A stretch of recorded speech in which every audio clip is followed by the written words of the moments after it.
বিসমিল্লাহির রহমানির রহিম। দর্শক আসসালামু আলাইকুম। 5ই আগস্ট সেনানিবাসে কি ঘটেছিল একটা ব্যাখ্যা দিয়েছেন আমাদের ছাত্রনেতা হান্নান মাসুদ। ওদিন দুপুরে সেনানিবাসে বিএনপি, জামাত, হেফাজত, বিভিন্ন রাজনৈতিক দলের নেতারা আলোচনা করছিলেন ছাত্রদের রেখে সরকার গঠন করবে। কিন্তু তখন ছাত্ররা ছিল গুলির মুখে, কেউ গুলিবদ্ধ, কেউ গুলির সামনে দাঁড়িয়ে আছে। এই অবস্থায় তো যখন সরকার পতন হলো, তারপর ছাত্ররা আবার ডাক দিল যে কোনো সরকার গঠন ছাত্রদের রেখে নয়।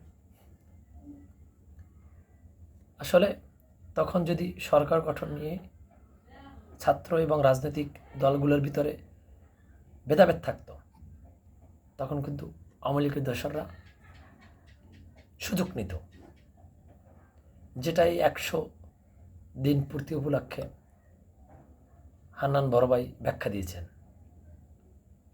কিন্তু তখন তো একটা বিশৃঙ্খল অবস্থা ছিল, যে 3 জন উপদেষ্টা ছাত্রদের ভিতর থেকে নিছে, তারা নাকি আরও বেশি দেওয়ার চেষ্টা করেছিল, কিন্তু রাজনৈতিক দলগুলোর জন্য পারে নাই। আসলে তার কথা যৌক্তিক, কিন্তু এখনও বুঝতে হবে বর্তমানে বিএনপি, জামাত, অন্যান্য রাজনৈতিক সংগঠনগুলো ছাত্র যদি একাত্রিত না হয়, কাজ করে, তাহলে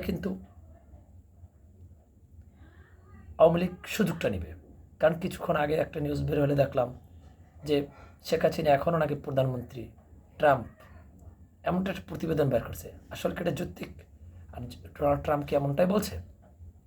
না, এটা হতে পারে না, উনি এরকম বলতে পারে না। এখন বিভিন্ন মিডিয়া, বিভিন্ন পেজ, বিভিন্ন থেকে বিভিন্ন ধরনের বক্তব্য আছে।